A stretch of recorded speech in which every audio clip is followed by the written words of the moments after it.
Hey everybody, it's Tripl-L and today, welcome to my top 10 anime of 2017. 2017 is like a few days away from being over and we had a lot of anime shows coming up this, past year. Quite a few of them I hold in some pretty high regard. So this list, we're just going to go through my top 10, the anime that personally touched me or at least got me really invested in them. I'm very curious to hear yours, so feel free to just tell me what your top 10 anime picks of 2017 were. Alright, let's get right into it. Starting it off, first with an honorable mention, Berserk. Alright, so there's no secret, Berserk has a reputation for having some of the worst visuals in the game. Back during the season it was airing in, it was definitely a bit of a joke when people were spotting the really spotty scenes. But the reason I'm putting Berserk here is because I really like Berserk. Overall, if you listen to other people talking about it, a lot of people really like Berserk. But this season of Berserk, I was pretty hyped for it because this was the season that was introducing the mythology of Berserk. So what's really cool about Berserk is that it incorporates some European mythology. It's incorporating mythology, or ideas that were kind of spearheaded by Paracelsus. He was a historical figure in our world, but he also was the one that coined the terms salamander, undine, gnome, and sylph. This is the guy that popularized those terms, if not created them. So with Berserk, it has a pretty interesting mythological hook for me when I go in to watch it. And when I was first reading this arc in the manga, I was really impressed because it had matched up with some pretty cool ideas that we do see in our mythology nowadays. And another thing is that English magic, or at least this origin of magic, it doesn't really pop up that often in anime to the degree that it did in Berserk. Berserk gave a pretty good explanation for what it was. So overall, this is the season where those characters really step up to the plate and they start to develop more and get more tied into the world of Berserk. I really appreciated it on that level. I wish it looked prettier is the ultimate thought that I have walking away from this series. Okay, let's start the series proper. Going into number 10, Joe Senki. Did you ever think you would be following a child's rise to power in a militarized magical Europe during a giant war? No? Oh yeah, well that's what Joe Senki does to ya. So first off, this is the story about a regular salaryman, maybe a cold-hearted salaryman who got pushed off a train station and then was saved at the last moment by a mysterious being that he later denoted X. This being called itself God, but the salaryman was like, no way man, you're not God. And then that being decided to put him through the ringer, decided to make him learn that he actually is God. From there we end up getting this guy reborn as a tiny child. No, old children start tiny, but hey, he gets reincarnated as a girl and then he just goes on to try and secure a very comfortable life for himself despite being X. But being X is always going to be there just to screw him over. So, Joe Senki, it was an interesting one. There was some charm to it. At the end of the day, what we see on screen is a child committing horrible atrocities and being cold-hearted. It's pretty funny too when you consider that the cold-heartedness comes from this guy's nature as being a salaried man in Japan. That was when we get introduced to him in the anime, he was firing people. It's interesting how they make cold-heartedness translate from the business world to war. Joe Senki gets onto my list just because, again, there is something interesting about seeing an innocent child committing relative atrocities and being that effective. On another hook, I really enjoy the dynamic between the main character, Tanya, and the mysterious figure being X or God. I found it really interesting that the whole thing is that one party isn't acknowledging the godhood of the other person, instead acknowledging or making peace that it might just be a superior being, versus the other party just being like, why can't you just see me as God? It's just an issue of pride between two parties. It was really fun to see whenever these two clashed and to see how exactly the God was going to try and make Tanya a believer. Pettiness all around for that one. Moving into number 9, and let's be a little bit diverse, we got Demi-chan wa Gati Kataritai. I did not pronounce that right. It's just like Time with Monster Girls or something. Look, this was a slice of life show about a world where people are born with monster-like characteristics, whether it be vampire, whether it be Dolan, whether it be Yukiona or Snow Lady. It was just a pretty interesting little series. It was just one teacher making his way through the school and learning about the different characteristics of these different girls. Like, it is just, at the end of the day, a feel-good story about a teacher who just wants to make school comfortable for girls who are different. And there is some degree of adorableness in that. This was one of those feel-good series that I could just turn on and just watch and just be pleasantly surprised or just happy in general about how things were going on. That said, if you are in the market just for a simple slice of life, with maybe some like subtle romantic context, I'd recommend this one. Like, it's fun and it doesn't really require too much investment from viewers. Moving into number 8, Made in Abyss. Welcome to the Abyss, the single most beautiful and simultaneously deadly place we've seen this year. Alright, Made in Abyss, like, you guys, if you've heard about the hype, people really like Made in Abyss. But me personally, what I loved about Made in Abyss was the backgrounds and the scenery and the world building. If there was something that I was talking about a lot during the episode impression videos on the channel, it was just, I liked how much the Abyss was tied into these people's lives. These people had made an entire life revolving around the Abyss. And you know, there's also the imagery there of the town surrounds the Abyss, so that kind of captures how big of a deal the Abyss is for people. When it came to the Abyss, the awe of the Abyss itself as a structure and as an environment, as a habitat, as an aesthetic, I really loved it. And then you had the characters Enrico and Reg, a little girl and her robot boy. Their adventure was going to be interesting, and one of the things that I was really pumped for and I really enjoyed seeing more than I thought I would was just the kids getting beat up a lot. Like, the Abyss did not pull any punches, and then just seeing the horrible reality of what these kids had signed up for, that aesthetic, I really enjoyed it. But you know what? Those kids powered through. They were through some really hardcore shit. But hey, at the end of the day, they're still alive, and that's all that really matters. If the rest of the manga was adapted, I can guarantee you, yeah, it would be higher up there. But for this season of Made in Abyss, the beauty of the Abyss won out over the deadliness of the Abyss. Number 7, Inuyashiki. The story of 2 guys who turned into robots after getting roasted by an alien vehicle. Alright, man, like, I'm not gonna lie, Inuyashiki, the only reason I checked it out was because I ended up hearing one of the songs, or the opening song, and I thought, wow, that seems really interesting from just looking at the opening by itself. But I'm so happy I did check out Inuyashiki. The thing that I was most happy about was the relations to Gantz. I didn't realize it was the same creator of that series, and Gantz had one idea in it that I thought was extremely interesting, and that revolved around the idea of human reincarnation. What does it mean to be reincarnated, or what exactly is the soul? And that concept, I'm so happy because that's the concept that got kind of explored in Inuyashiki. Like, it was played with a little bit more, and then like maybe sometimes pointed out by the characters. But you know, you go into Inuyashiki, you have these guys, they get turned into robots, and then it's just watching one guy that looks like a really old man just trying to do his best. And you know, he keeps thanking God. He's a very devout person, very faithful, versus the other guy who just kind of explores the limits of his humanity. He just kind of explores, like, what does he feel when he obliterates someone? What does he feel when he ruins a family's life? And then, you know, having that contrast versus, well, he wouldn't hurt people that he cares about. You know, it was a very interesting approach of egocentric personality versus a altruistic personality. I really enjoyed it. I enjoyed it so much that after the first 4 episodes, I just went and read all the manga because all the manga was already released, and I really don't regret it. It was a nice self-contained story. If you want a story that has a beginning, a middle, and end, and has some honestly rewarding character interactions and character development, I'd say go for it. Go for Inuyashiki. I really liked it. I liked the ideas it explored, even though those ideas were kind of in the background, but I liked the actions that the characters took and the contrasts that were being developed by the characters. Really enjoyed it. Moving into number 6, and starting at this point are the shows that I feel very strongly about, and we're going in with Sekai Suru Kato. A giant cube appears at a Japanese airport and swallows up a plane. Inside the cube is an alien that looks like a beautiful young man. He bears gifts for humanity with the hope of helping them evolve. This is Kato, Sekai Suru Kato, the story of one alien and one ultimate government employee. Now in beautiful CG. If Berserk had CG this good, bruh. So this isn't a show I expect everyone's gonna like. Heck no. It takes only very particular viewers are gonna like this show, because ultimately what Kato brings to the table is just pretty much a team of writers, their interpretation of what meeting higher beings would look like. And in that regard, Kato is super worthy of discussion. The thing I really enjoyed about Kato watching it was not just that it was a very pretty show. Like, the character models for Kato look pristine, man.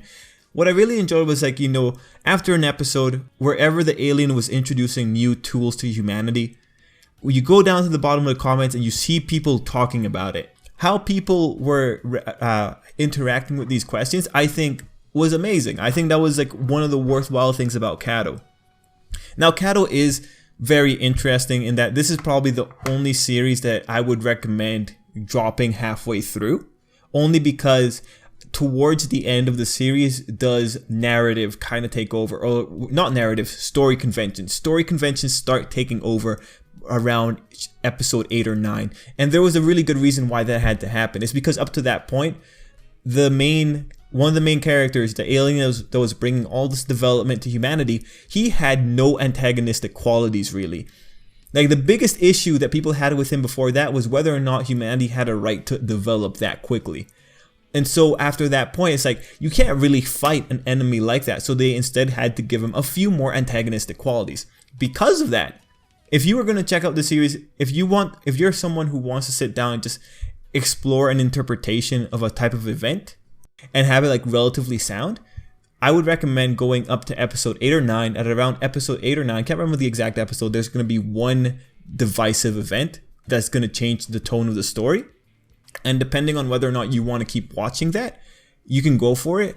But at that point, that's where Kato will lose its distinctive path. That said, Kato is not for everyone. It is a very stationary, it is a very talk heavy show. It's there for people who want ideas. But man, I really love that show. Moving on. And we're coming in with number 5, Konosuba. Alright, Konosuba. It's my favorite, man. It's my favorite comedy, at least. It's not higher up in the list though, because I don't really have any like great concepts to talk about it, but I really do enjoy it. Especially Kazuma. I love all of Kazuma's faces. And also, I'm a heavy Kazuma Darkness shipper. Well, not really, but I really like that pairing the most. Look, man, Konosuba is just the best, right? It's characters who aren't afraid to show us that they suck, and they make fun of that. And so when you can do that, when you can get to sit down and just have a laugh at how bad these people are and have them recognize that they are that bad, it's like, yeah, I'm okay with that. I'm okay. I'm a degenerate. I'm okay with watching other degenerates try to live life. I'm okay with that, man. It's cool. It's Konosuba, man. I really enjoyed it. It's a comedy. It's one of the better comedies that you could watch with anime. I highly recommend it. And it doesn't require that much heavy investment from viewers. You can just sit down and watch most episodes standalone. Of course, it's better if you just watch all of them together. Next up, number 4, Kwanji. I can't pronounce that. We're just going to say the English name. The King's Avatar. Step into the world of esports and follow one internet cafe employee guy's quiet journey of creating a new character to play an MMO game that is sort of esport level. Except this isn't just any internet cafe employee. This is the guy who was one of the greatest competitors on that MMO circuit, now done dirty by his esports team, stripped of his character, and now just trying to get himself set up again in the world of this MMO game that he was really good at. So this was one of those shows that people were really hyping up in the middle of, I think, summer. And after seeing all the hype, I was like, oh yeah, okay, I kind of want to see what it's about. And then it's like, yeah, I liked it, man. It was a very down-to-earth show about a guy who just wants to be the best gamer ever. Well, not the best gamer. He was one of the best. It's just like, it's a guy just going through the next phase of his life, pretty much. Everything in this show is rooted pretty firmly in the real world. And man, one of the things I really enjoyed about this show, like not just like the character who was like to some degree charismatic in and of himself, it was the look at esports, mostly at the look of deterioration in abilities. That is one of the things that viewers are constantly reminded of, especially when reading the web novel, is the technicality behind being a good player. I think the term was BPM? No, not BPM, that's music. But I think it's either actions per minute or button presses per minute. It's just pretty much the measure of how many times you can input an action into the video game to like get your character to do something. And the characters always talk about how fast people are when they're doing that. And it was really interesting because I know that in the real world, motor skills or fine motor skills deteriorate with age. So seeing a character have to deal with that and seeing how this character kind of makes peace with that and just continues doing his own thing and tries to make himself relevant again after being disowned by his team and all that, It's interesting. It's an interesting struggle of a human. He finds another job, and he just continues playing the game he loves. It's a hard non-fiction story. Like, this story, you can imagine it happening to other people. This was a series that I just watched a few episodes of the anime. I wanted to know what was going to happen next. I jumped over to the web novel and I read a good couple hundred chapters of the web novel. Do not regret it at all. It is a fun story. The anime itself is good enough. You get the gist of the story. You get some nice action sequences. And you get to like sit down for a down-to-earth story. Moving into number 3, and it is My Hero Academia. Welcome to UA, the academy for little kids who want to be heroes, located in modern Japan that's actually in the future. This is Izuku. He wants to be the best hero ever, following in the footsteps of his #1 idol, All Might. There's one problem though. Izuku is a quirkless a non-superpowered person with no visible father figure. Just had to throw that in there. He has a giant disadvantage in society. Thankfully, All Might is there to burst his doors open and give him a chance in this cruel world. This season, welcome to the tournament arc and the best villain so far arc. Alright, like really, My Hero Academia didn't really need an introduction. This channel is predominantly My Hero Academia. That said, and you might be wondering like, oh, why is it number 3? Well, okay, let's just like clarify. Like, yeah, My Hero Academia is a pretty good shonen. Right? It's a nice show. It's simple. It's just seeing these kids grow up, go to school, try to become the best heroes they can be. It's a nice, solid show. And it does sometimes have some pretty interesting topics to talk about. That said, Season 2, the most interesting aspect of Season 2 when it came to talking about morality or philosophy came down with the second arc, that being the Hero Killer arc. Very interesting stuff. But in the context of the other shows that are right above this one, this season doesn't make things as fun as those other 2 shows did. But let's all just face it, Hero Academia is generally a high quality show. A lot of people love it. If you are in for just a simple show that you want to watch and just have fun with and not have too much investment, you could watch My Hero Academia and be okay with it. Like, it's going to explain itself very well to you and you're going to understand the premise very well. Kids going to hero school, what's simpler than that? That said, I do have a soft spot for Hero Academia. I am very excited for Season 3. It's coming out this coming year. And now, going into number 2 and number 1. Now, these 2 shows is where my bias is really going to be strong because one thing that's factoring into why they're so high is also because of the discussion aspect that came from these shows after I would do a video impressions, right? And so the community aspect that formed around these 2 shows, I really have a soft spot for, and that's why they're ultimately going to be high up there. And these 2 shows also inspired a lot of conversation out of me. And because of that, you know, respect where respect is due. We're going in with number 2, Little Witch Academia. Welcome to Luna Nova, the academy for little girls who want to be witches, located beyond a magical portal in somewhere that looks like Europe. This is Akko. She wants to be the best witch ever, following in the footsteps of her #1 idol, Shiny Chariot. There is one problem though. Akko is a muggle a non-witch related casual girl from Japan. She has a giant disadvantage at school. It's gonna get in the way, and sometimes it doesn't really seem the teachers want to help. Alright, look. This is a show by Trigger. It has some degree of pedigree behind it. That said, I do think this show, no, actually I do know. This show annoyed me a lot, man. Oh man, I got so invested in this that whenever there was something stupid happening on screen, I got really, really annoyed. And then, people found out about that very quickly after I made the videos. But that's what I enjoyed. I enjoyed being annoyed at this because I cared enough about the characters at that point that little things that were happening were really bothering me. And I really enjoyed complaining about it, mostly because I don't know, again, like, it's nice when a show makes you feel stuff like that. It's all in good fun at the end of the day, but Little Witch Academia is a very light show. It's very easygoing. It doesn't want to take things too seriously, even though sometimes it does bring out these smaller concepts that when you look at it seem pretty sketchy. One thing was like the treatment of the main character by the teachers. I found that to be a horrible injustice, and so that became one of the things that I kept talking about. With Little Witch Academia, I did struggle to understand like what exactly it wanted to be. Majority of times it wanted to keep the comedy, it wanted to keep the lighthearted feel, but I did think a few of the times that some of the concepts it was presenting were being done a disservice by not taking them seriously. That said, if you want a simple show about kids trying to be their best, yeah, this is another one of those. Compared to My Hero Academia, I think Little Witch Academia has a few more struggles because of how it tries to do a lot of genres at once. But mind you, when it does do a genre shift, it usually looks really good, and it is up to the standard of Trigger animation.